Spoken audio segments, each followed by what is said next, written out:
Welcome to the Books of Titans podcast, where I seek truth in the world's best books. I'm your host, Erik Rostad, coming to you from the beautiful Books of Titans studio in Franklin, Tennessee. My goal is to read 52 books per year and share what I'm learning.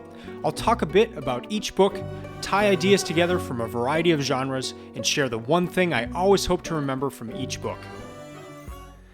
Today is a special episode. Right beside me here on my desk, I've got the 45 books that I read this year. They're stacked in the order in which I read them. And what I'm going to do is just pick up each one and share the main thing or things that I remember about each book.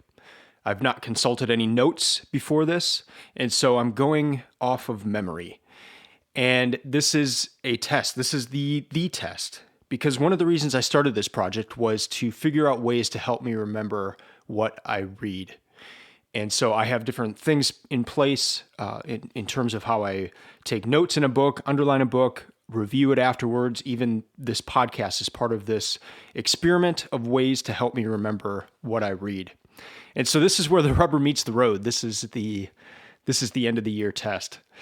I'm going to divide this episode into 5 parts. So the first 3 segments will consist of 15 books each. And so that will total the 45 books. And then in segment 4, I'll share overall stats for the year, my top 5 books, some common themes, and just some other fun things about the reading list from this year. And then in the final segment, segment 5, I'll share a little bit what's going on personally and then what 2021 has in store. So let's get started with the first set of books.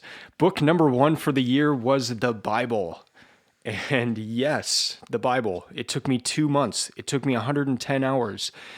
It took me all the way through the end of February with the leap year day. So I finished it on February 29th. And it was amazing.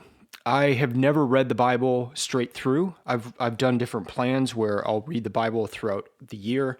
But this is the first time just picking up the Bible, starting at the beginning, reading straight through without any other books in between. Just reading it. And I don't think I would have ever done that had it not been for this project and not being one of the books on the list for this year. So my main takeaway, well, I want to share a few things. Well, one is just the one takeaway in the thing I shared in that particular episode about the Bible was how the idea of the curse went through the entire Bible. I think the word curse first shows up on page 3 of the Bible in Genesis, and it concludes on the actual final page in Revelation. The word curse is there again, and it actually has a narrative arc through the whole thing. You'll find the word curse in a number of the books of the Bible, and it's actually working its way into a complete narrative. So you have 66 different books, and written over a period of thousands of years. And this central idea of a curse has a narrative arc through that. And that was incredible to see that work its way through. And then for that to just be one thing that you could take out of reading the Bible, of just one thing that follows kind of a narrative arc through all these books, through the Old Testament and New Testament. But the idea of the curse, and if you want some more details, you can go back to that episode where I highlight that. That was the main thing that I pulled from just reading straight through. I guess some other things are just how when you read, and especially in reading other books for this project and the 44 other books this year, you see the Bible sprinkled throughout all these other books. And a lot of times it'll be a mention. The author's not even calling out, saying, "Hey, I'm quoting the Bible here," but it's a reference, and you'll notice it, and it's neat. But so many. I guess the source of so much of what you read is going to be found in the Bible.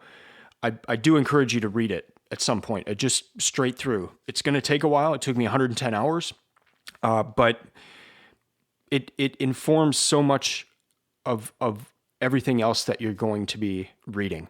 So that's some of the main takeaways from reading through the Bible. Next book, number 2 on the list, was Non-Obvious Megatrends by Rohit Bhargava. I've read his book the last 4 or 5 years, and each year up into 2020. I don't think he's going to be doing it anymore. He would put out a book at the beginning of the year, and it's a book of predicted trends. And I don't usually go for these types of books because most often these predictions are wrong. But I like Rohit's approach in that he's looking at trends in how he's looking over a variety of sources, and he shares his process for doing all this. And then he shares what's likely to happen based on existing trends. So it's not like, oh, this is going to happen. It's just kind of like a prediction out of the blue. It's taking a look at what's already been happening, what's been stewing, and then looking into the future and saying, this would probably kind of move in this direction. And for 2020, in the year we've had, everything was out in the open, and everything was different than what people thought. But I still liked his approach, and no matter what book of his you pick up, I think it's important for you to read at least one, and this would be a good one because this is more of a overall as opposed to just a particular year. But just that idea of how to look at things. I mean, he'll buy magazines across a variety of topics and genres, and read books and look at websites and all sorts of things. Like, he's pulling from all these different things to try to notice common trends throughout. And that's part of what I do with books is notice certain trends throughout books. So that's the main thing that sticks out with this one, is just his approach to considering a number of different pieces of information to try to pull overall trends. Book number 3, The Sacred Romance by John Eldredge. If you've listened to this podcast before, you know that this is my hinge book. Hinge book is the book that your entire library hinges upon. So I've asked this question of others. What is your hinge book? What is the one book in your library, the one book on your bookshelves that you can attribute every other book on your bookshelf to that one book? You know, what is it? The book that sparked your interest in reading? Is it the book that sparked an interest in reading a particular kind of book? Is it just the book that got you started in reading in general? And I would have to say that The Sacred Romance is that book. I read it in 1999, either 1998 or 1999, and it just completely changed my life. It changed my reading habits, what I wanted to read, how I viewed media, movies, art, literature.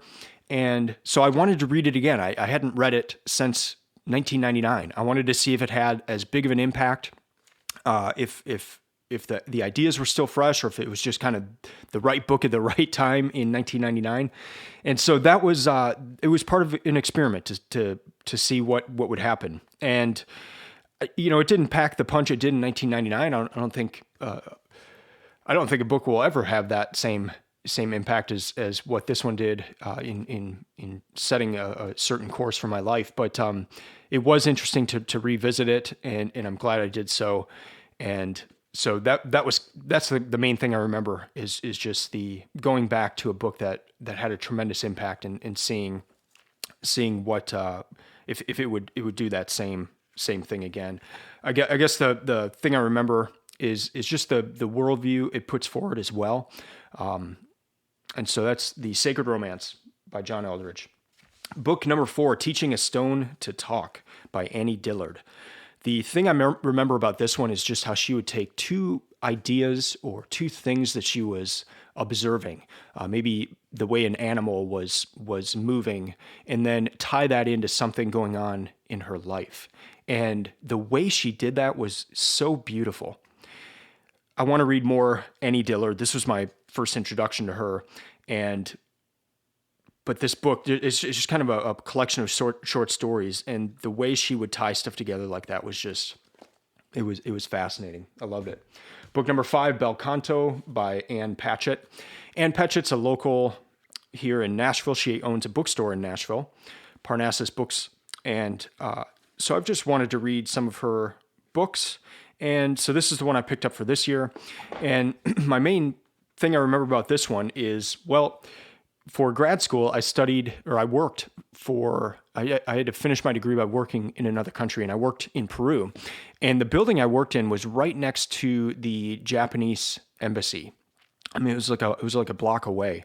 And I just remember it was just this huge fortress of an embassy. And this book, it's a novel, but it takes place in that embassy. The back of the book says somewhere in South America, but it becomes obvious that this is in reference to an actual event that happened in Peru, where the Japanese embassy was taken over by terrorists. And so this book is set within that historical event. And so that's kind of the main thing I remember is just as I'm reading it, like just having those visuals of seeing that building and then I love opera, and so there's opera references throughout this book, and so I enjoyed this one. Next up, Neil deGrasse Tyson's book, Letters from an Astrophysicist. This was cool. It was just a book of questions submitted to him, and he was, I guess the thing I remember most is his graciousness in his responses and his honesty in his responses and his joy of the universe, of big questions, and not being afraid of those questions and not being afraid to answer them.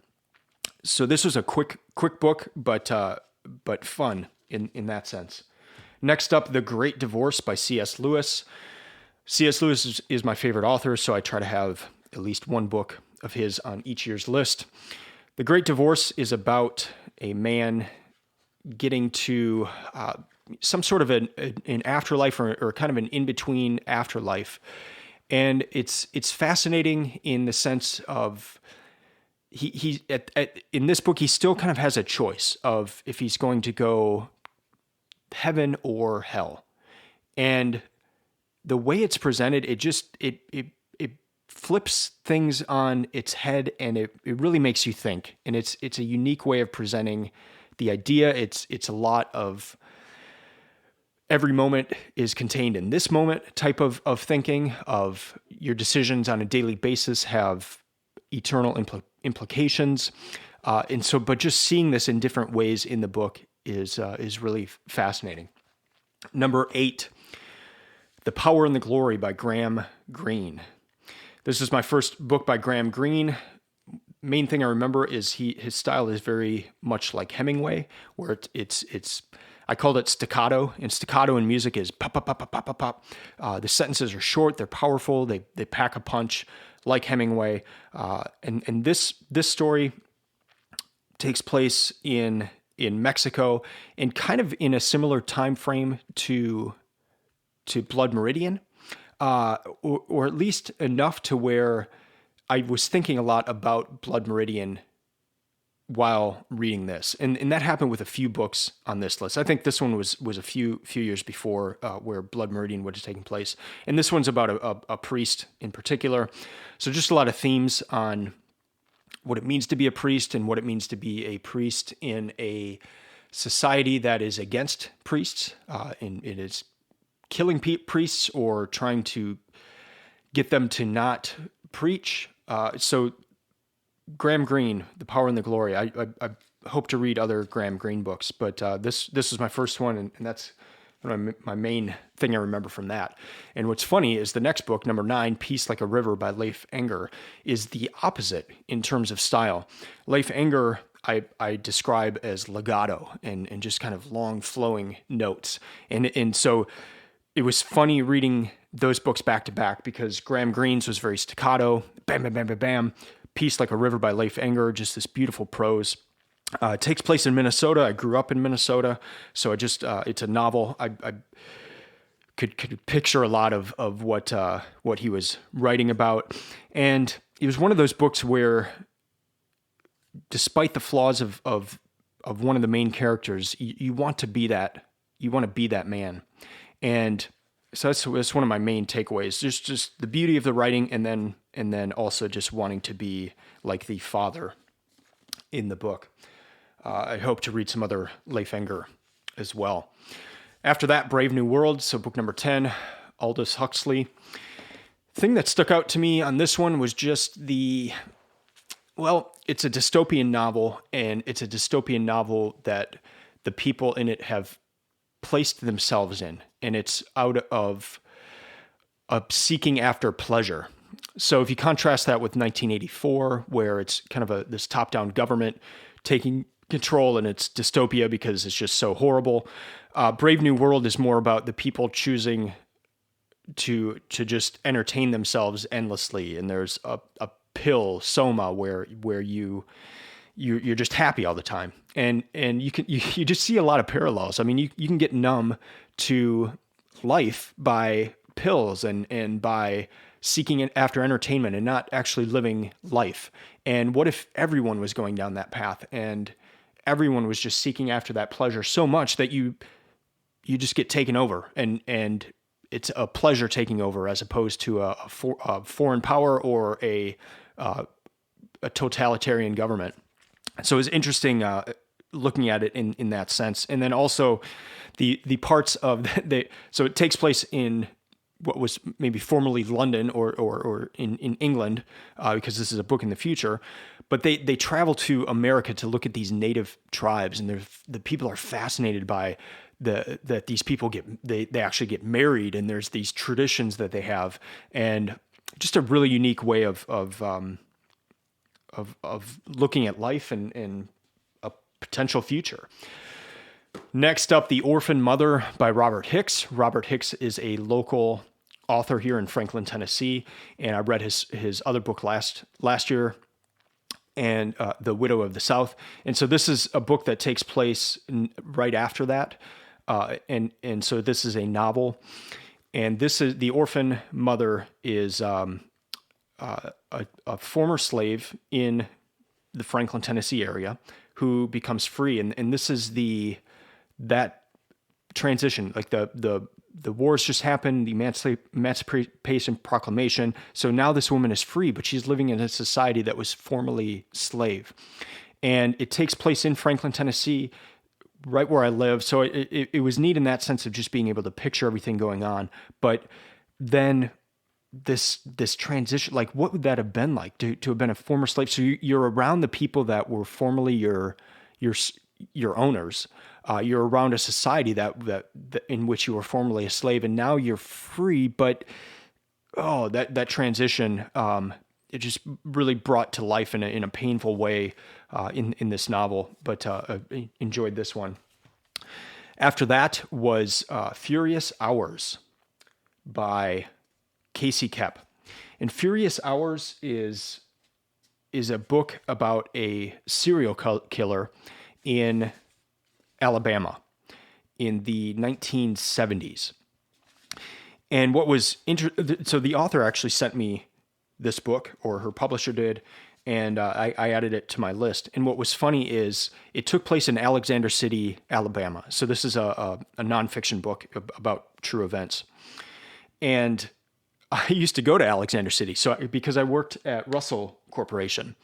And Russell Corporation, they make athletic apparel, and they started in Alexander City, Alabama in 1902, and they still had a lot of warehouses and factories and offices in Alexander City. So I worked in their Atlanta office, but I would often travel to Alex City, as they called it. And so it was just fascinating because this was a town that I used to go to and hear all these events, and I had no idea that this had taken place in the 70s, but it was such a huge, huge event at the time. So that was interesting. And then the book at the end, it ties in Harper Lee. So Harper Lee was fascinated by this serial killer, and there was a trial. And so she went to this trial and was planning to write a book about it, and the book never came out.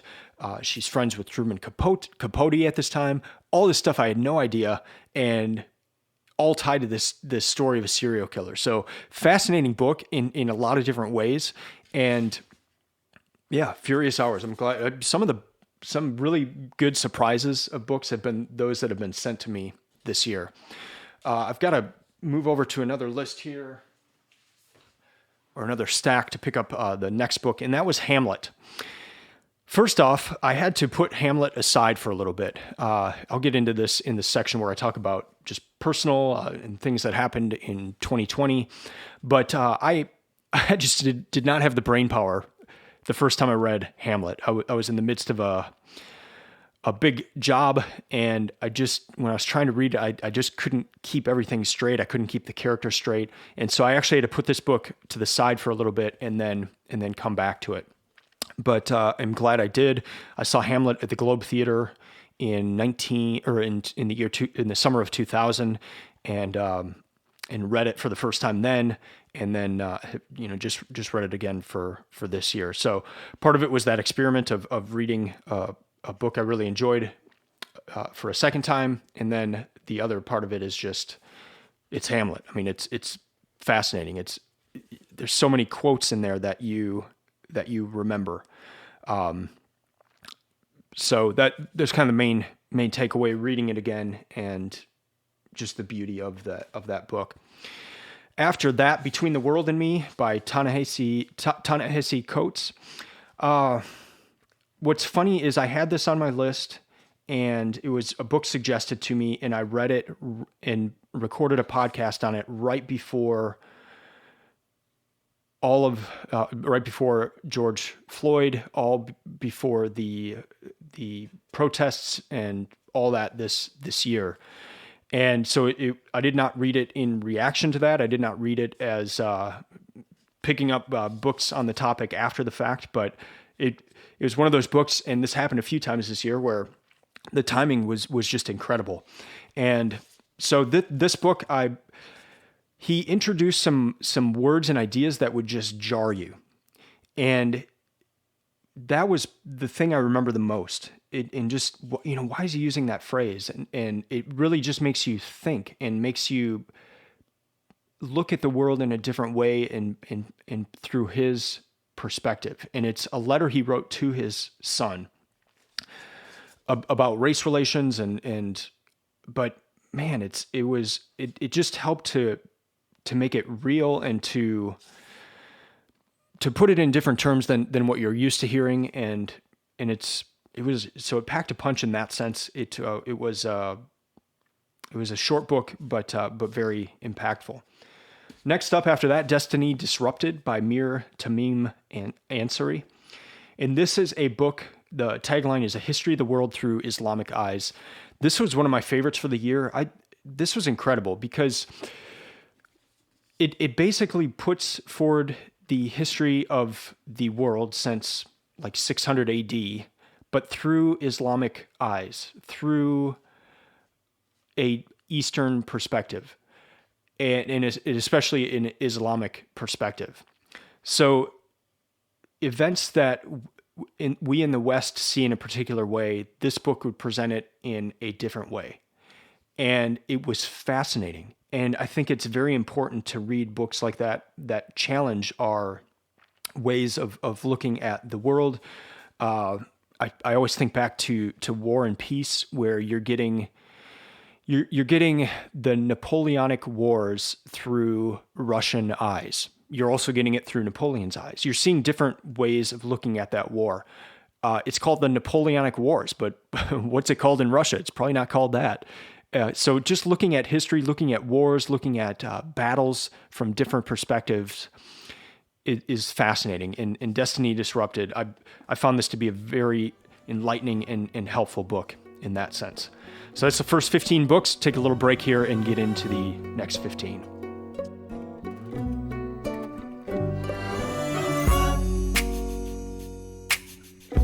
All right, book number 16, Crime and Punishment by Dostoevsky.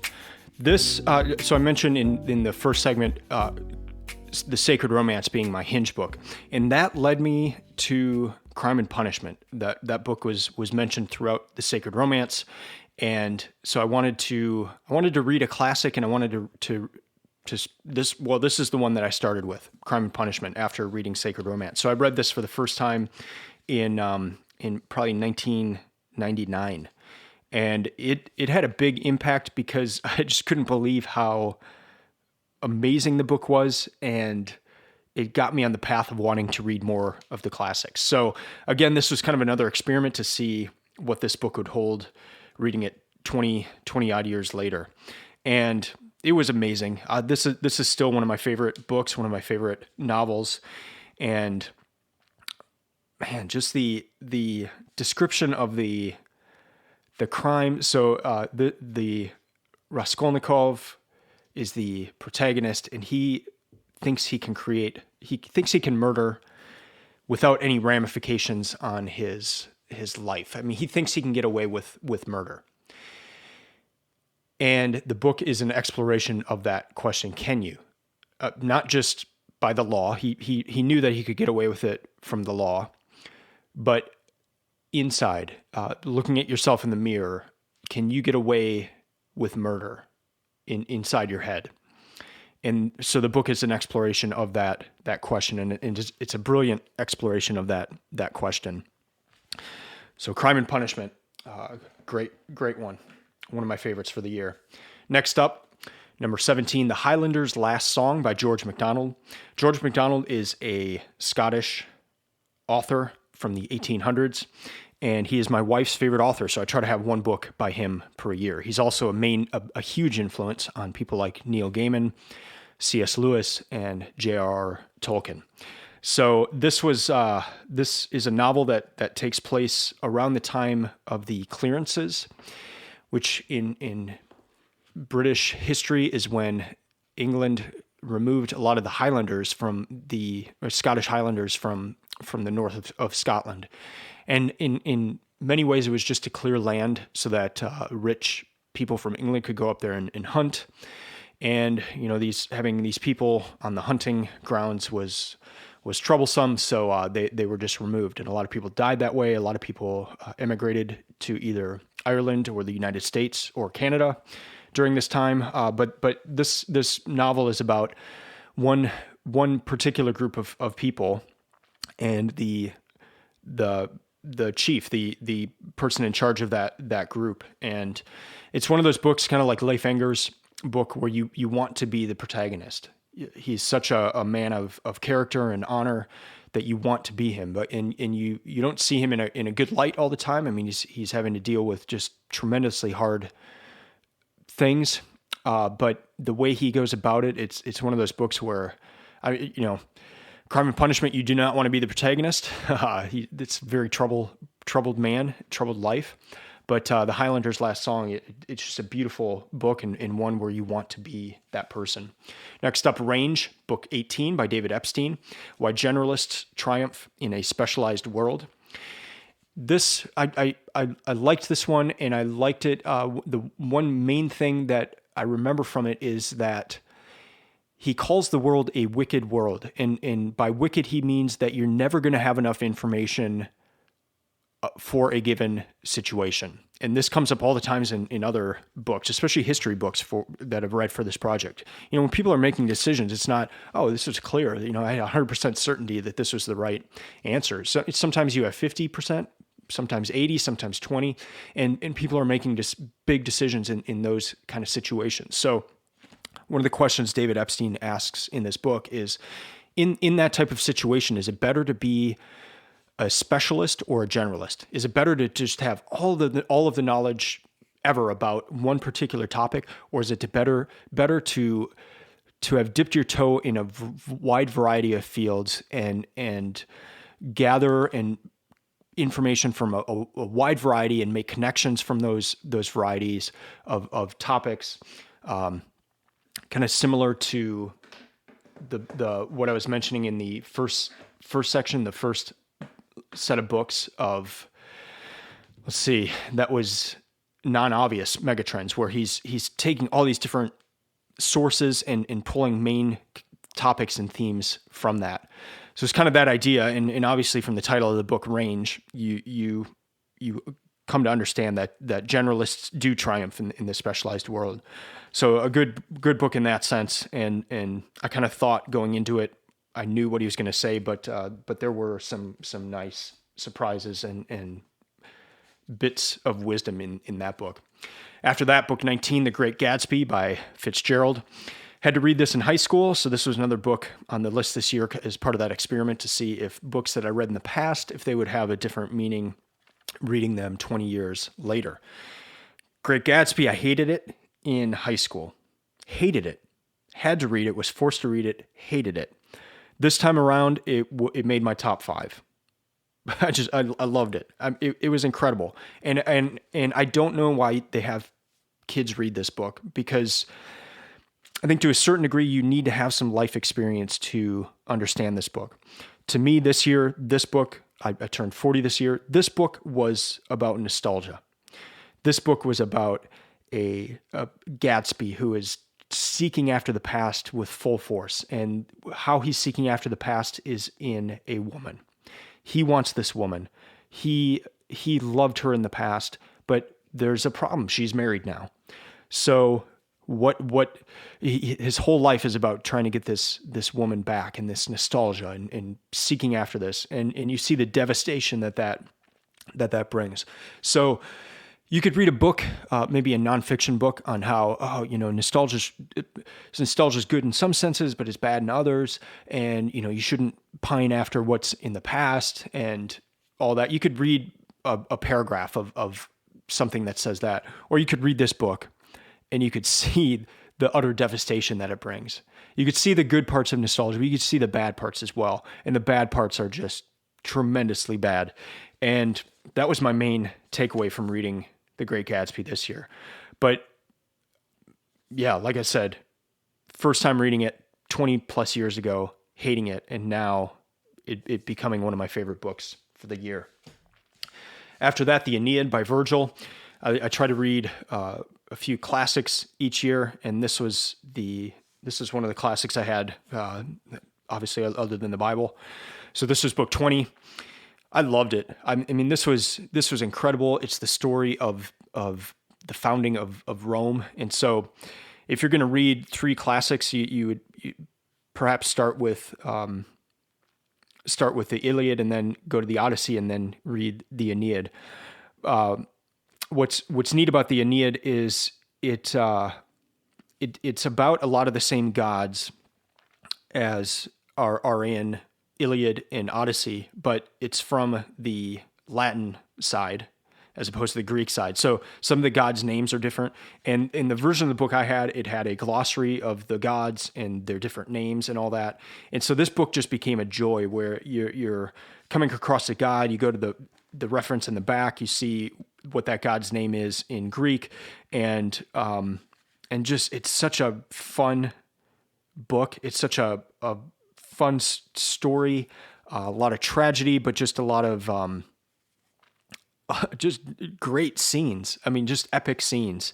And it made me want to reread the Iliad and the Odyssey. And it's just one of those books again that it should be read, and it helps you know about, well, when you're reading other books, it will reference the Aeneid a lot, and characters and gods from this book. So it's an important book in that sense. The other thing I thought about a lot while reading this book is just the ideas of the afterlife. And this came up a lot when I was reading the Bible as well. We have a lot of ideas about heaven and hell that aren't necessarily in the Bible, but there's some in the Aeneid, and then there's some in other books. So one question I had throughout this year was just, where do we get these ideas of the afterlife? Are they from the Bible? Are they from other books? Are they from, what the ideas that we have even in modern day Christianity? Where do those come from? And are they from the Bible? Are they from the place they should be for a Christian, or are we getting stuff from all over the place?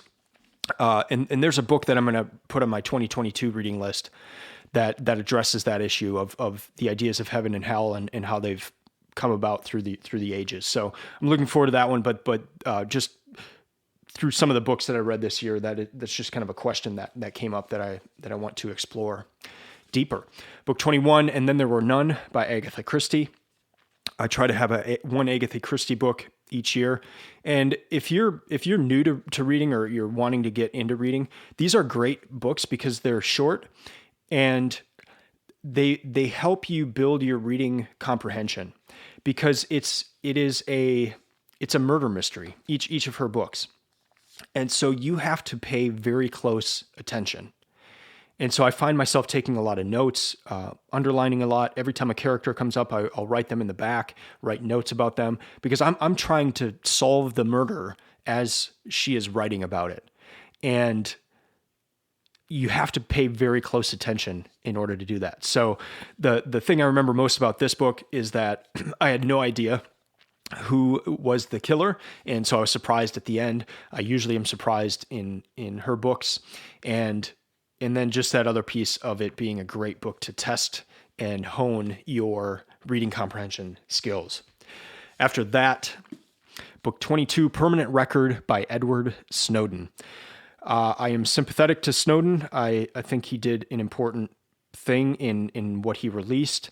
I don't think that it was as I don't think a lot of people got hurt or exposed from his revelations. I think it was a good thing, and I think those things needed to be exposed. And so I wanted to learn more about him, and I wanted to learn more about his life. And the main thing that stuck out to me was that Snowden was, I guess, convicted in a sense of the role he had at his work by the Constitution and by our founding documents. And that's what ultimately led him to share what he was learning, because it was against our principles. It was against what we were founded as a nation. And that comes up a lot. Some of the most powerful things are when people look back at certain documents or ideals and say, hey, these are the ideals that you guys say that you're living by, but you're not. Here's where it's gone wrong. Here's how we can get back to those ideals. We'll see that in one of my favorite books for the year, the Life of Frederick Douglass, Prophet of Freedom. I'll cover that in the next segment. But he did the same thing. He pointed back to the prophets. Frederick Douglass did. He pointed back to the prophets, to the Old Testament, to the New Testament. He pointed to the founding documents. And Martin Luther King Jr. did that as well, where he was saying, you guys are not living by the ideals that you've set out. And to see Snowden say that same thing, that was the thing that I remember most. Next up, The Storm-Tossed Family by Russell Moore. How the Cross Reshapes the Home. The main thing I remember from this book was, this happens a lot, but it's just kind of a tidbit that came up in the book. And it's just a one paragraph. And it's a story where the author had a strained relationship, a broken relationship with a dear friend. And he was just distraught about it. And he was talking to an old friend, or an old man who was kind of a mentor to him. And the mentor pointed out the problem, and he says this: you're viewing your life in a narrative format. You're viewing your life that if something comes into your life and it's a problem, it has to be resolved.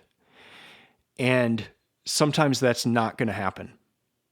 Sometimes your life and things in your life, it's not going to have this narrative arc. And that stuck out to me so much because that is a common theme I see throughout these books. The importance of a narrative, of people having a narrative for their lives, of having news organizations having a narrative for how each piece of news filters through that organization. Narrative is such a huge part of our lives. We identify with a particular narrative.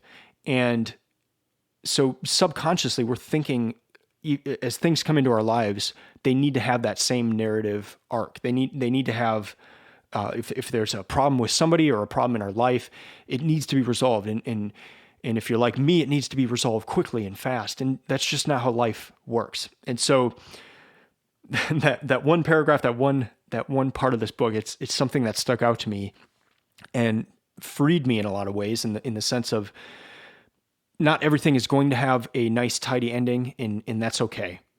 And you just need to be aware of that, and that you are viewing your life in a narrative way, and it's not going to be that way. Next up, The Ballad of Songbirds and Snakes by Suzanne Collins. This is kind of the prequel to the Hunger Games series, if you've read the Hunger Games. And the thing that stuck out to me about this one is this is about Snow, the president in the later Hunger Games book, but this is about his early life. And what's fascinating is you see small choices, seemingly insignificant choices at the time, how they led to Snow becoming just this monster, this evil man in the later Hunger Games books. And it ties into a lot of the other books for this project of the importance of daily habits, daily decisions, and how most of the time they seem insignificant. You might be by yourself. No one else knows what you're doing. No one else knows what you're thinking. But that's actually really important.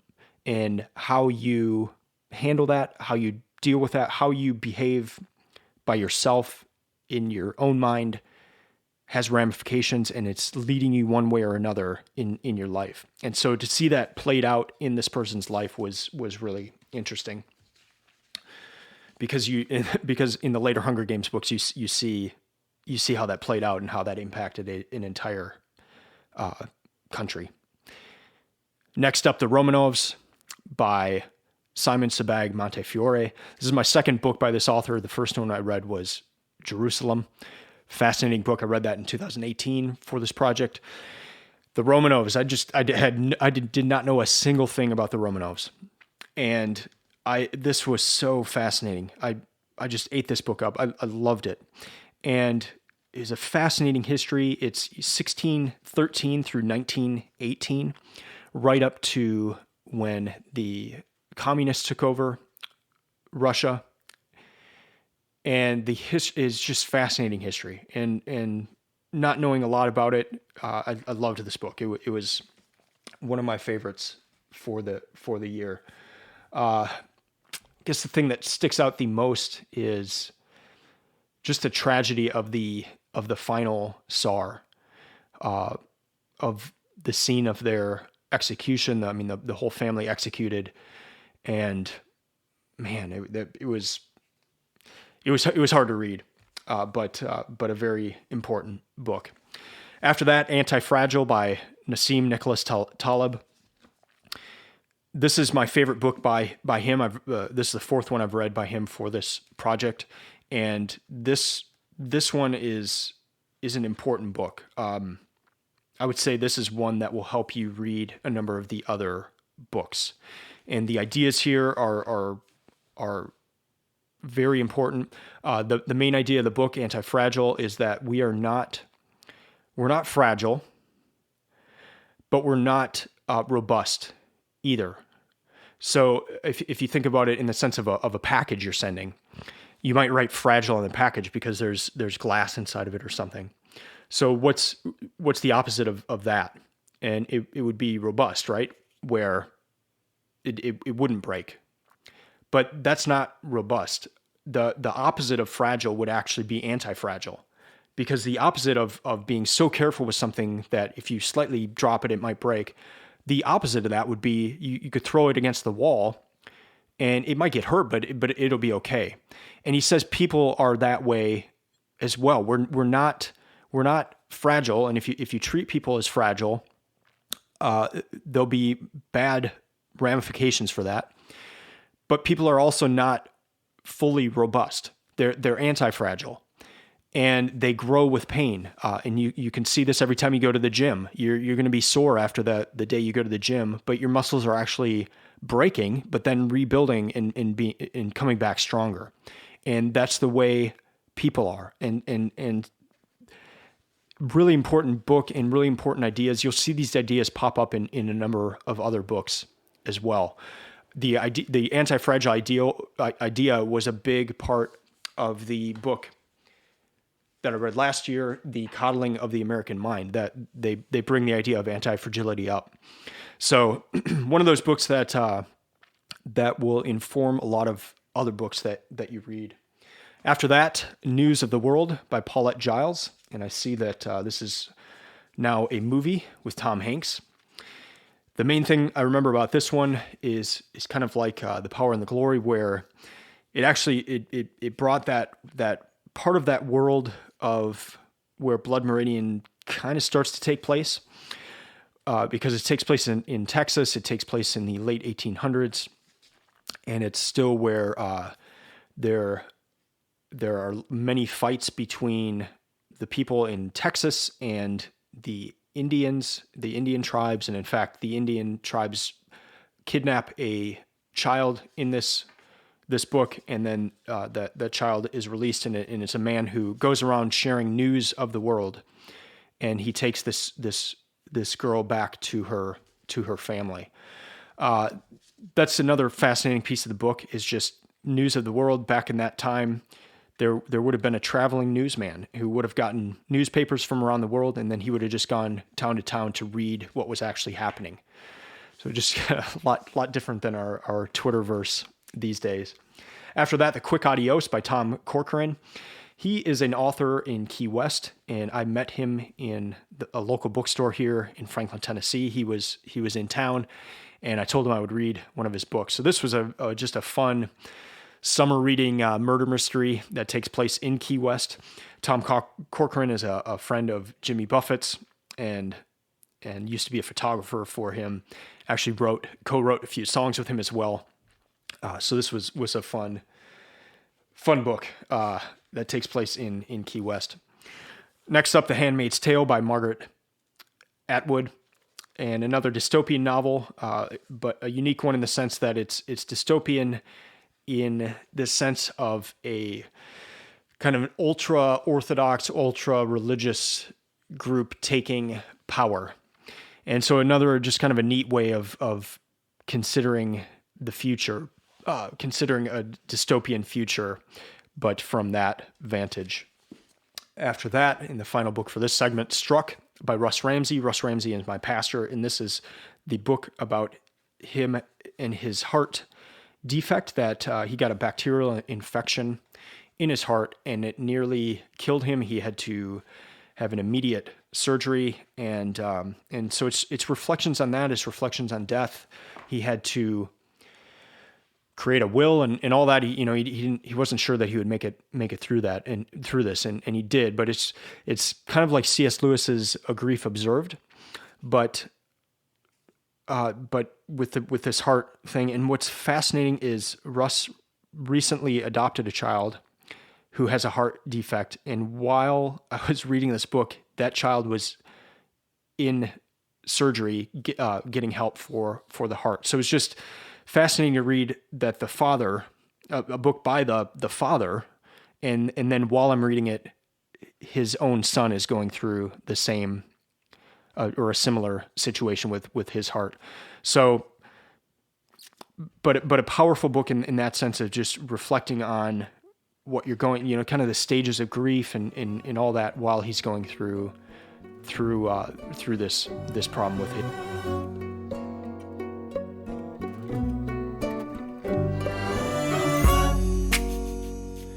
All right, now to the final segment of books. So book 31, Draft Number 4 by John McPhee. This is one that Timothy Ferriss talks about a lot. Ferriss had McPhee as a professor at Princeton, and this is a book about writing. And I always find that books about writing help me to become a better reader, because you kind of see behind the curtain a little bit. The thing that stuck out to me the most in Draft Number 4 is that McPhee would come up with book structures and put them on his wall, and then try to come up with an idea that would fit that structure. And I'd never heard about somebody doing that. And it was just such a unique way of approaching writing. Like, he wanted to have certain characters doing certain things and fitting within this sort of a structure. So he would just draw out kind of a map of what he wanted. And then just as he's going about his daily life, look for things that would fit that structure and then write about it. And he's got plenty of books out there. He's got a book about oranges, a book about one tennis match, and he's just kind of the master of picking one idea and going deep into it. But to see behind the curtain, I guess, and see how he would think about different structures was just fascinating. And so I hope to read some John McPhee books coming up. And the next one I want to read, and that will probably be part of my 2022 reading list, is his book about oranges. After that, book 32, David Crockett, The Lion of the West. Try to have one book a year about Tennessee history. I live in Tennessee now, and so this was the book I chose. Fascinating life, it was one of those books where it's the question of man versus myth. That came up in one of my final books for the year, The Life of Wallace, The Life of William Wallace. So these men that begin to take on mythical qualities and what's true and what's not. And those books are fun to read because you kind of have an idea. Maybe you've seen movies or shows about a particular person, but to learn about their actual life, that's fun. So that was kind of one of these books. Something that stuck out is just the end of his life at the Alamo. He was killed there, most likely executed after being captured, and just how his life led up to that.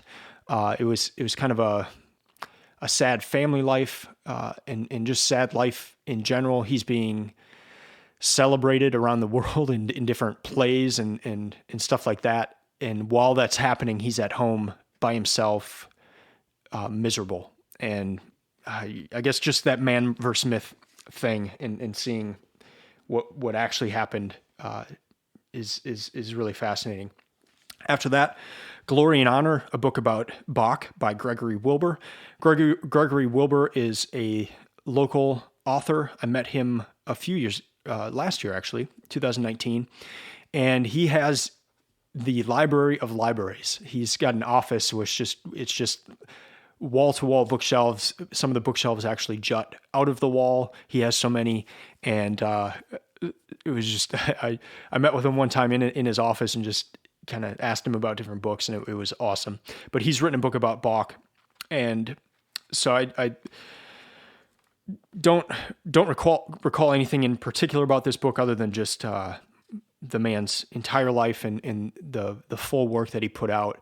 And so it's a quick read, but yeah, very, very interesting about the man's kind of overall work in his life.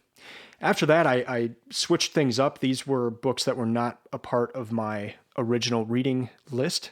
And I try not to make changes, but I did make changes because, well, I was on a run one morning and I was thinking, there's an election coming up and I know next to nothing about any of the candidates. Sure, I know the good and the bad in the sense of the way they're portrayed in media, but I don't know anything about their lives. I don't know their main policy positions and how they came to those policy positions. And so I decided to take out 4 books from my original reading list and add 4 books about each of the candidates for president and vice president. So I picked out a book about Kamala Harris, Donald Trump, Joe Biden, and Mike Pence. It was difficult in the sense of not everyone had a book that fit the mold in the sense of this is a book about my life and then here are my policy positions. Kamala Harris's and Joe Biden's to some degree were that, but Donald Trump, the book I picked about him was called Crippled America, and it seems to just kind of be a book that was put out quickly in 2016 to share some of his views. So it's not a whole lot about his life. And then for Mike Pence, he does not have a book. So I read a book by his daughter, and she wrote that kind of about the campaign trail leading up to 2016. So it covers a period of time and then a bit into the beginning of his presidency. So again, not a book that was written by Mike Pence, but it did contain a lot of information about his life. So I'm going to go through this set right now. Yeah, I'm glad I did it. I probably will do this from now on where I read about each of the candidates because it was very helpful and I learned a lot. So first up, Kamala Harris. The thing that stuck out to me in this book was that when given the chance to become the Attorney General of the United States, as in Eric Holder called her and said, "Are you interested in the position?" She was Attorney General for California at the time, and she said, "No, I don't want the position because I still have things that are pending in California. I want to make sure those get done." And no one would have faulted her for taking that role. She would have been working for one of her heroes, Obama, and she turned it down. And I just thought that said a lot about her because she that was like her dream. That's like the pinnacle for her career as a lawyer. I mean, to have that position, and she turned it down to be able to finish what she was working on in California. Next up, Crippled America by Trump. Thing that stuck out to me is just the sheer amount of buildings the man owns. The back of the book highlights what he owns. It's kind of a rap sheet of his financials, and it's astounding. I mean, he's just got buildings all over the world, and again, this book didn't have a whole lot of information about his life per se. Maybe more would have been in some of his other books, but I wanted to read one that had some of his policy issues as well. So that it did have some policy things, but not a whole lot. It was more just, here's kind of a main idea, and then I'm just going to hire a bunch of people who can help me figure it out. After that, Joe Biden, and the book I read by him was Promises to Keep. He has a newer book that is about his son passing, but Promises to Keep was written before 2008, and he was actually a presidential nominee at that point. So it's kind of written in that sense of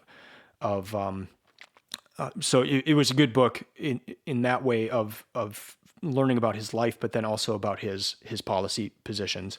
Thing that stuck out to me the most about his book was just his experience and his meetings with different world leaders. And again, I did not know a lot about any of these candidates, and so a lot of the information was new to me. The final book, written by Charlotte Pence, Where You Go, Life Lessons from My Father. So again, this is the one written about, to some degree, about Mike Pence, but written by his daughter. And the thing that stuck out to me was just he's just a solid guy. His family life, the way he raised his daughter, was really neat and really interesting. And so it would have been nice to have a book from his words, from his point of view, but this was as close as I could get. And yeah, I really respected the man after reading that book. After that, The Wind-Up Bird Chronicle by Haruki Murakami. This is my third Murakami book, my second novel by him. The first book I read was his book about running. And my main takeaway here is that I have no idea what happened. I mean, I know I wrote out like the entire situation of the book, the characters, but I don't know how it all ties together. So I'm hoping that someone who's listening to this can tell me how it all fits together. And so, yeah, I was kind of confused at the end. I thought there might be more of a tidy closing to the book, and I think there is. I think I just missed it. And even after writing out all the characters and all the things they did, and meticulous about that, it's not that I wasn't paying attention, which happens in some books I read. This I just don't know how it all fits together. So that's my main takeaway. I did enjoy the book, but yeah. After that, Blood Meridian, and this was another book that I added to this year's reading list. And the reason I added it is because I read this in 2017 for the project, and it is the book I hated the most. I mean, if I ranked every single book, I would put this at the absolute bottom. And that was after my 2017 reading. It was so violent and gory, I couldn't get past that in the first reading.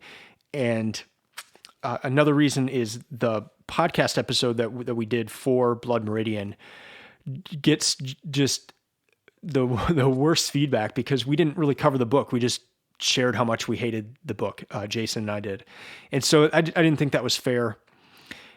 I thought I needed to re-record a podcast about Blood Meridian that actually talked about the book and not just how much I hated it. And so that was the reason I reread it. It was also an experiment of sorts to see if I would have a different reaction to it this time.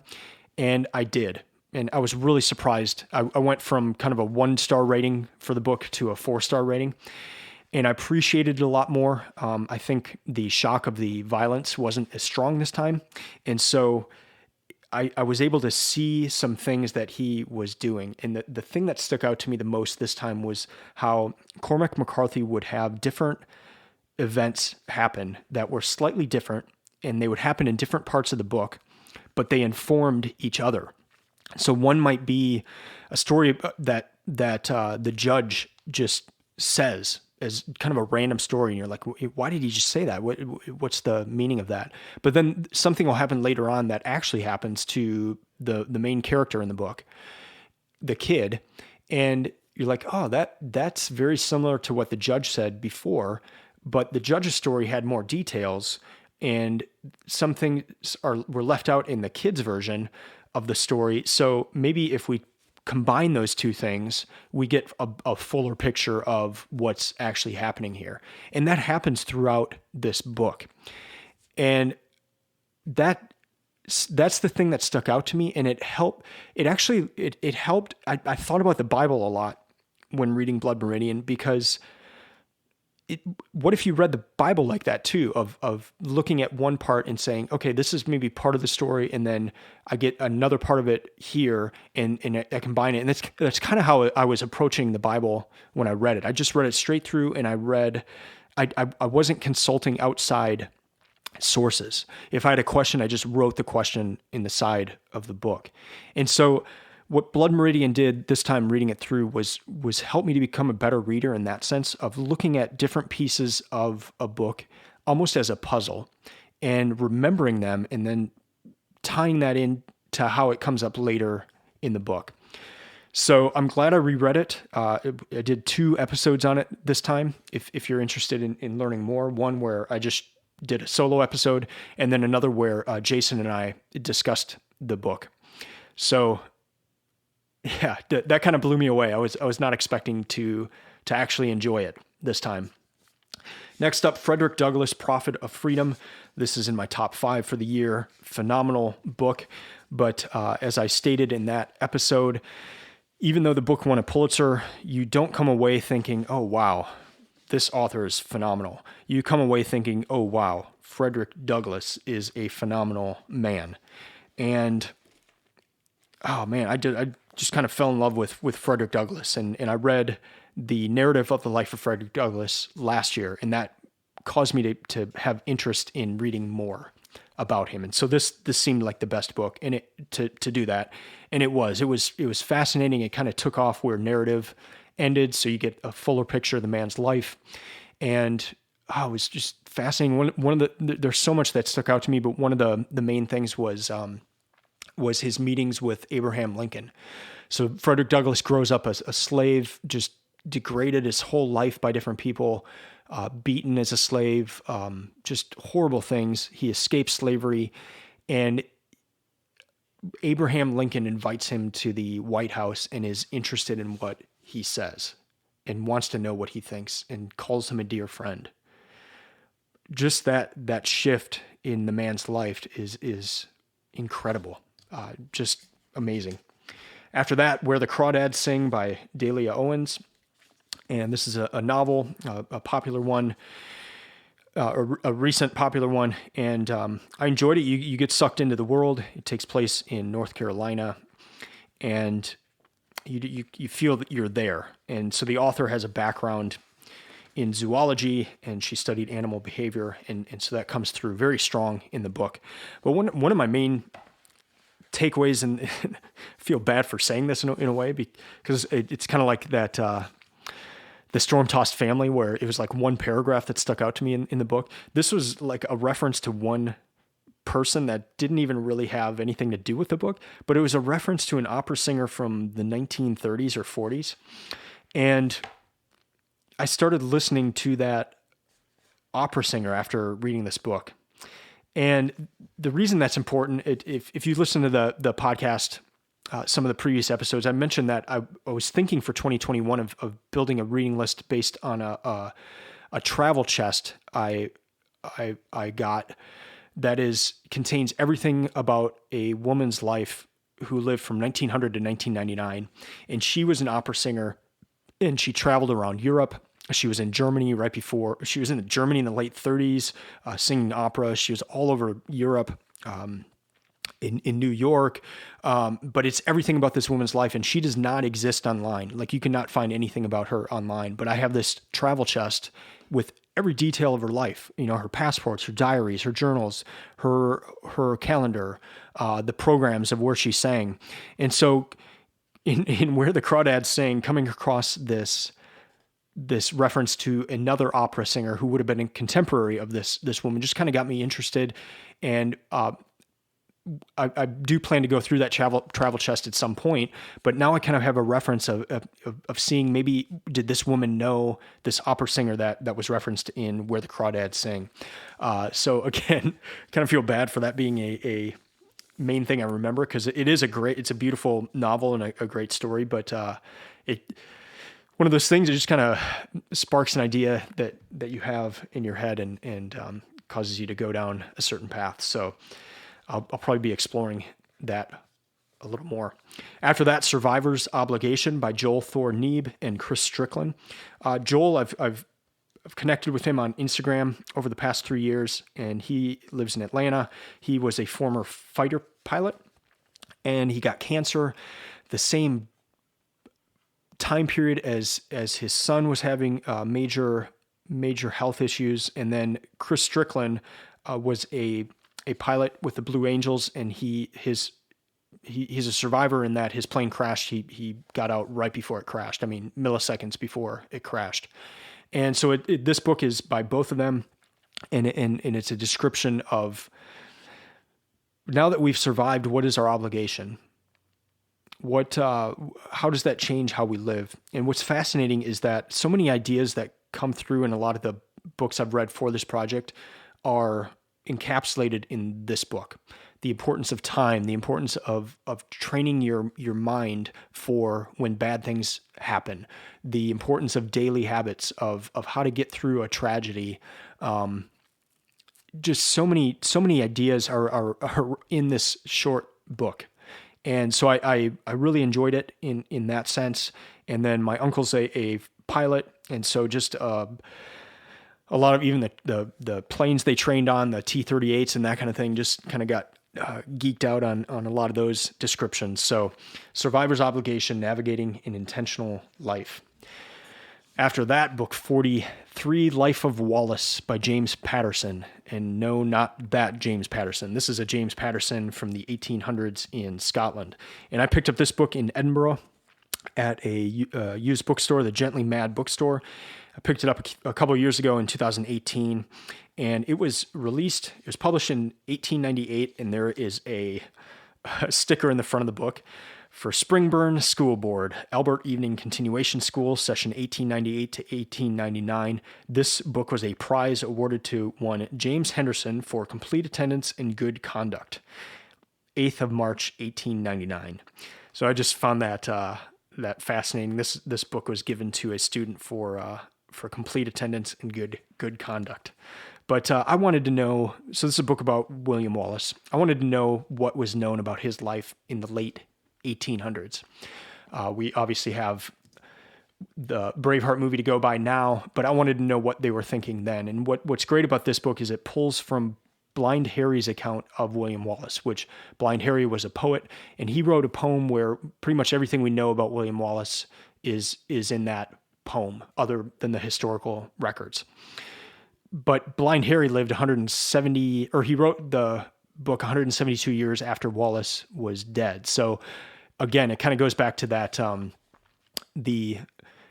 the book about David Crockett, the man versus myth. There's a lot of that discussion in this book as well. What's William Wallace? What's the man? Who is the man? And what part of what we know about him is the myth. And so what this book does is it takes Blind Harry's account and then compares that to what we know about Wallace from a historical record at the time in 1898. So we know even a little bit more now, but it was interesting to look at that and then kind of compare it to Braveheart as well. So I'm going to have an episode coming up in the future where I compare what is in this book with what is in the movie Braveheart. And although Braveheart is wrong historically on so much, I think what they captured in a lot of the different scenes, even though it was so wrong, it did point to something that actually happened.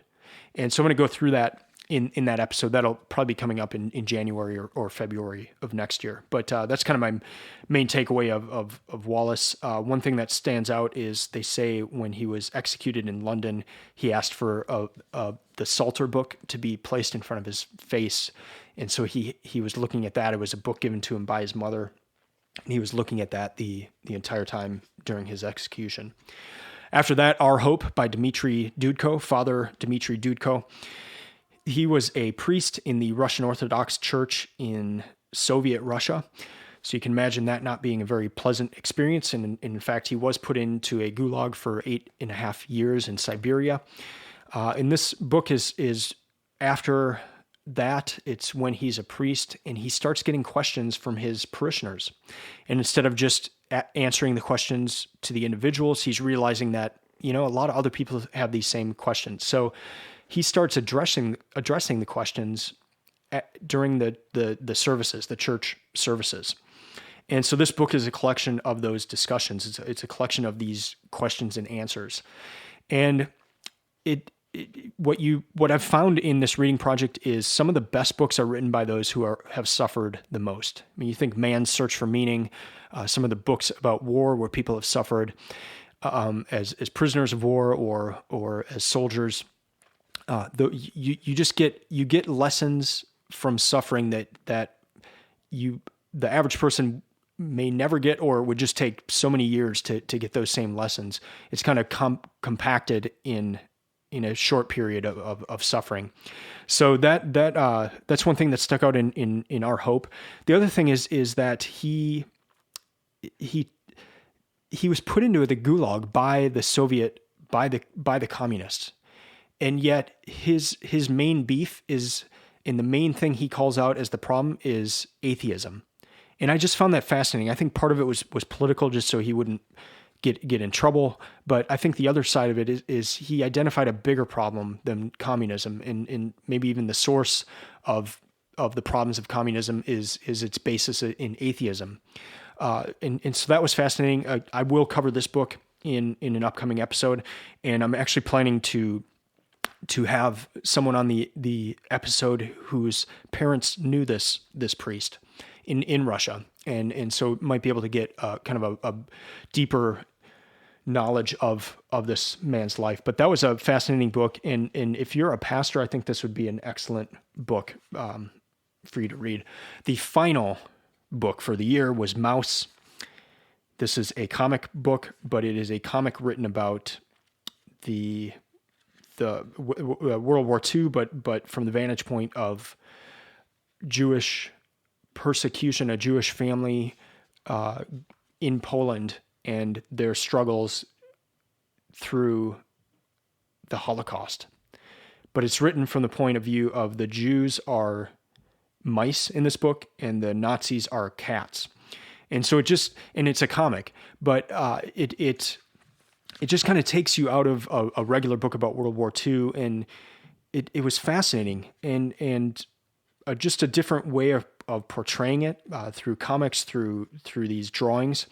And the thing that stuck out to me the most is just the ability to put information forward in a different way. And so with this comic, there's one image in this book, one part of one page of the comic, where the family is at a point where they have to go somewhere, and there's just nowhere to go. And the picture is the roads that they can take, but the roads are in the symbol of a swastika. And it's not even very obvious. It's kind of like a side view, but if you look at the way the roads are going, it's a swastika.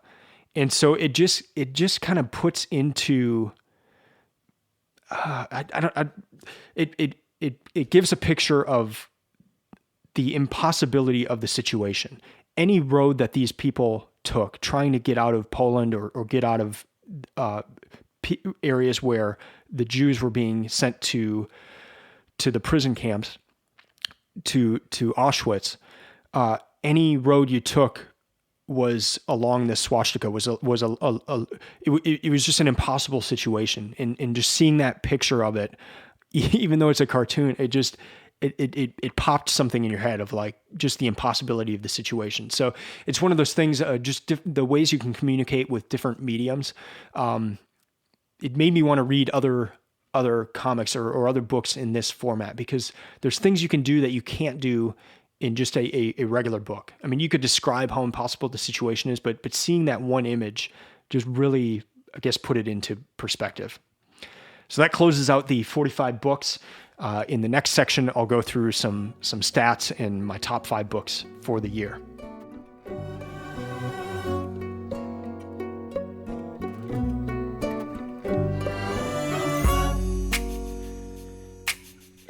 Well, the plan this year was to read 52 books. I had a list set out for that amount, and I've made quite a few changes. I try not to do that generally once I have the list set, but 2020 was a strange year, and I decided to make some changes along the way. Overall, I read 45 books. Most of them were on the original list, but I did make some changes, and I'll highlight that in a minute here. Overall, I do a lot of tracking. I'm curious as to how long it takes to read the book, so I use the Bookly app to track. So anytime I'm reading, I just hit start and then end when I finish reading, and that helps me know how long it takes to read books. And I track that. I share it on the website, Books of Titans, and I share it for you guys to know how long it would take you to read a book. I read rather slowly. I take a lot of notes while I'm reading, and so it just gives you an idea of how long a book might take you. And then just on my side, personal curiosity of how long books take, especially the classics. So it was, for me, it's fascinating to know it takes around 110 hours to read the Bible. And I broke it down by book as well, how long each of the books took, the 66 books of the Bible took me to read. And that's on the Bible page on the Books of Titans website. But yeah, you can go on the website and see how long it took each of the books. But overall, total time of reading this year for these 45 books was 491 hours, 46 minutes, and 21 seconds.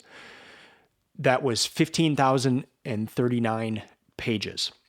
So what I do is I take the number of pages that I'll be reading in a given year. So my original list of 52 books, I added all those pages together and divided by 366, because this year was a leap year, so we had that extra day. And I realized I needed to be reading about 49 pages per day. For the Bible, I averaged about 30 per day. So for 2 months, I was getting behind in that sense, but that was fine. So I averaged 41 pages per day for the year. And I didn't get through the following 12 books that were originally on my list. I had Euclid's Elements, and that is kind of a school textbook of math back 2,000 plus years ago. And I wanted to do it just to see what it would be like to go through a math book like that and to learn that way. And I started it, but I realized it was just going to take so long. So what I was planning to do is just a few math problems every day, and it just got overwhelmed with the year and didn't get to it. I also had Gone with the Wind on the list. Didn't realize when I put it on the list that it's a 1,000+ page book, and I had some other big ones on the list this year, and that was one that I took off. The Infinite Game by Simon Sinek. Just another one, again, that especially with the political books that I added, the books by the candidates, that was one that got removed. I took the entire Chronicles of Narnia series off, and that will be the first 7 books that I read in 2021.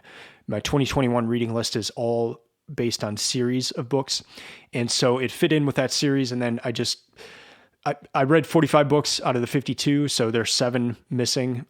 The Narnia series, that's those 7 books right there. So I had to get rid of some just to make it through other books this year. The Call by Os Guinness was another one that I wanted to reread. That was a book I read 20 plus years ago. It was given to me by a mentor. And so I just wanted to see if, again, kind of in part of that experiment, if a book that I'd read in the past would pack the same punch now. And then the other one was Pride and Prejudice. I started it before Christmas, and I could not do it.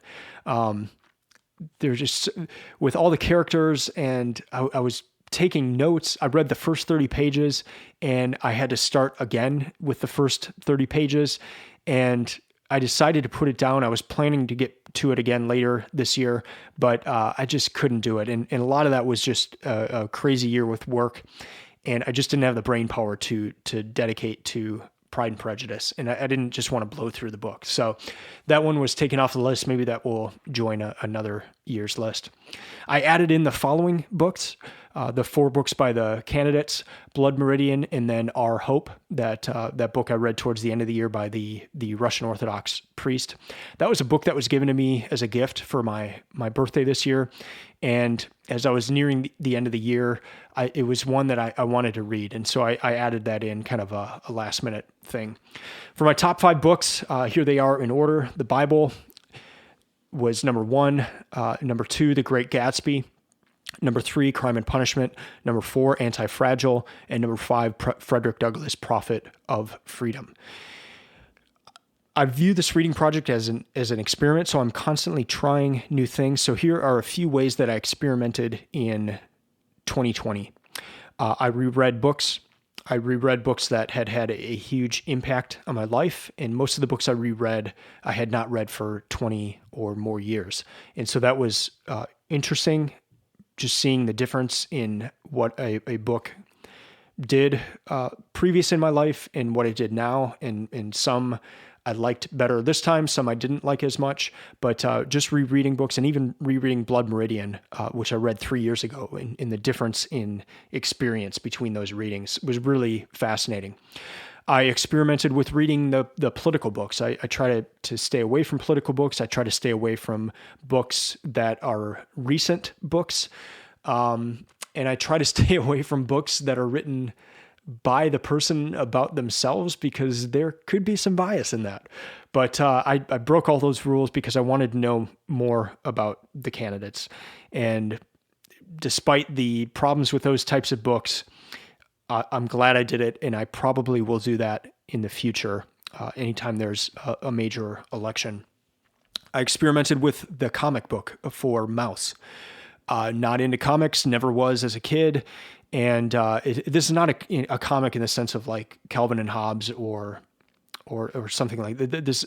It's more of a picture book, and just the ability to take you out of your mental models of how a situation was, and just put it in a different format. So that's more of what this comic book was with Mouse, and it made me interested enough to maybe try some other comics in the future.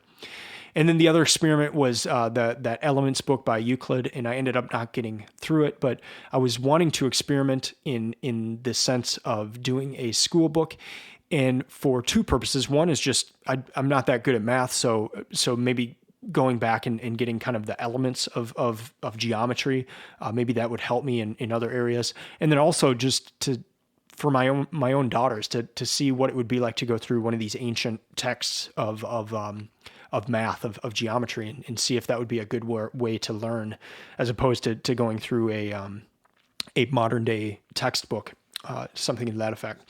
So overall, it was a fun year of reading. The books I reread were very enjoyable. Reading through the Bible was difficult. It took a long time, but it is one of the things I'm most proud about for this entire project, and I'm glad I did it, and I encourage other people to do it as well.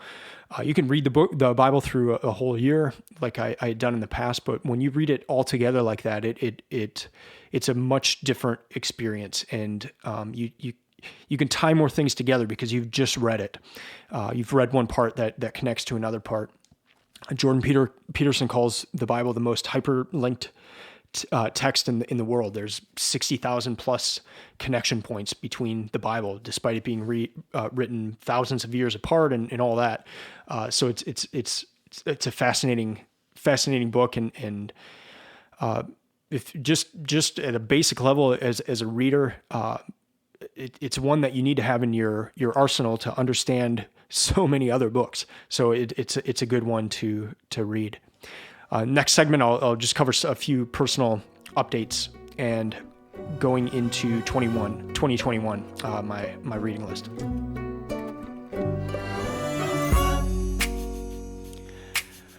Well, 2020 is almost done. I'm recording this the morning of January 31st.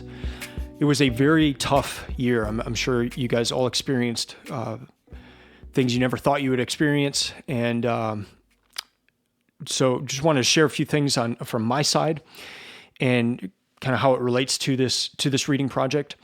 On March 2nd of this year, I went to a concert. I went to see Collective Soul at the Ryman Auditorium. And as I was leaving that concert, I was going to my car. I took a photo because the sky looked so weird. And it's a skyline shot. I mean, there's the buildings of Nashville, and then just behind it, just this ominous sky. I drove home that night, and it was one of the weirdest storms I ever have driven in. The lightning was going sideways, and it was just odd. I woke up the next morning, the morning of March 3rd, and my wife told me that a tornado had ripped through Nashville. And about 1 hour after I took that photo, and about 1 mile away from where I took that photo, a tornado had touched down and destroyed a lot of different parts of Nashville. And when I look back at the year, that was really a turning point. It's like that unleashed something for the rest of the year. A week after that, on March 9th, I celebrated my 40th birthday. My wife surprised me with a party at the local bookstore here in Franklin, Tennessee. And that was Sunday, March 9th. The next day is when things started to shut down, when things were starting to close and because of COVID. And so it's like that early March time period, there was a shift, and then it's just like everything was unleashed. And we know the rest of the year, just the chaos and it being an election year as well. I also do website development. That's my main work. And so as everything started moving online and physical stores and such starting to be closed, a lot of things moved online, and my workload nearly doubled. And so I'm so thankful for that. I love what I do, and so it was fun, but it was also just a lot. And when it was combined with this reading project in that I'm working like crazy all day, and it's a lot of mental thought in the work. It's not just like mowing a yard. I would just be exhausted by the end of the day, and I would still be wanting to read and do the project. And so one thing I learned this year is even when I'm with my family, I try to read while my family is sleeping. And so to do that, I have to sacrifice some sleep some of the times. But I realized that even while I was awake and I was with my family, my thoughts were going to the reading project. It was going to the books I was reading. It was going to podcast preparation. It was going to reviews of the books, or it was just even thinking of the books and how they were connecting to other books and all that. So my previous goal was to always have 52 books per year. This next year, I'm taking a step back, and I'm going to just do 35 for next year. And part of that is just to put a little more margin in my life. The lack of sleep and the lack of being fully present when I'm with my family is not something I'm proud of, and it kind of came to a head this year as well. So in the next year, I'm just taking a little step back. Podcast wise, I'll be doing every other week again, as opposed to every week. And I don't. If you listen to the episode of the 10 rules for reading, one of the rules is family first. And I don't ever want things to get so involved with this that it takes away from the most important things in life. So I will still be around. I'll still be reading. I love reading. This is not like a chore or a job. This is pleasure. But just taking a step back in 2021. So for 2021, I have posted my reading list on the website. It's based on series of books. So as I said, the first series will be the Chronicles of Narnia. And then I have just different series throughout the year. I'm going to read Harry Potter. I'm going to read the Lord of the Rings series. I'm going to read a series about the Civil War, about Lyndon B. Johnson by Robert Caro. And so the theme of the year is series. And so I invite you to go to booksoftitans.com to see that series. You can also go to booksoftitans.com and see my 2020 reading list. I reviewed each book. I shared how long it took to read each book. I rated each book. And so if you're looking for ideas for books to read, I hope this episode gave you some ideas, but then you can also go to the website and look there as well. I've recently revamped a lot of the website, so there's some new tools. There's the resource page. I have a spreadsheet that you can download for free. I don't even ask for your email address, but it's a spreadsheet to help you catalog your reading list and then also determine how many pages you need to read per day and that sort of thing. I am also working on an update. I have a list of all books ever suggested in the Tim Ferriss Show podcast, and I'm working on a revamp of that list that'll be more interactive and searchable and all that kind of stuff. So keep an eye out for that, probably early into 2021. So to recap, this reading project is an experiment. I'm constantly trying new things to see how I can read more books and remember what I read. I don't want to get through a magic number of books and then forget everything I've read. This episode itself is the test. This is my yearly test. I did it for the first time last year, but it's my yearly test to test myself on what I've remembered. And one thing that really pops out is the books that I've covered on the podcast, I remember. The books that I've spent time reviewing, I remember. The books that I just kind of blow through and don't really spend a lot of time on the review or I don't do a podcast episode about it, I forget. So it just kind of drives home these things of here's things I have in place that help me to remember what I read. And if I do those, I'm more apt to read the book. It may seem like a very simple takeaway, but in an effort to want to remember what I read, that has been very... just seeing how these different things impact my memory, it has been really important. All right, that's going to do it for this episode. Thank you for listening. I'd love to hear from you. Many of you have been emailing me recently. You've been sharing your reading lists. You've been sharing your favorite books, and I love that. So please feel free to email me. That's one of the reasons I started this project, is to connect with other readers and to find out what other people were reading. So also remember that I have that spreadsheet now on the Books of Titans website. You can download it for free. I have it in Excel, Apple Numbers, and Google Docs formats to where you can track your reading list, and it just helps you know how many pages you need to read per day. It has all sorts of equations so that you know how many pages you need to read per day of a year if you're trying to get us through a certain number of books. So feel free to download that. If you'd like to support the podcast, you can do that. You can go to booksoftitans.com/support. I'm also adding some merchandise to the website. So I've got a coffee mug up there right now. And a very important part of any person's reading life is coffee. So if you want a coffee mug that says Books of Titans on it, I have that on the resources page of the website. You can also follow Books of Titans on Instagram or Twitter at Books of Titans. And the website is stock full of resources, even more resources now as I've been doing this revamp, that help you find the best books and to create your own reading list. I'll be back in a few weeks. I'll be discussing either Life of Wallace or Our Hope.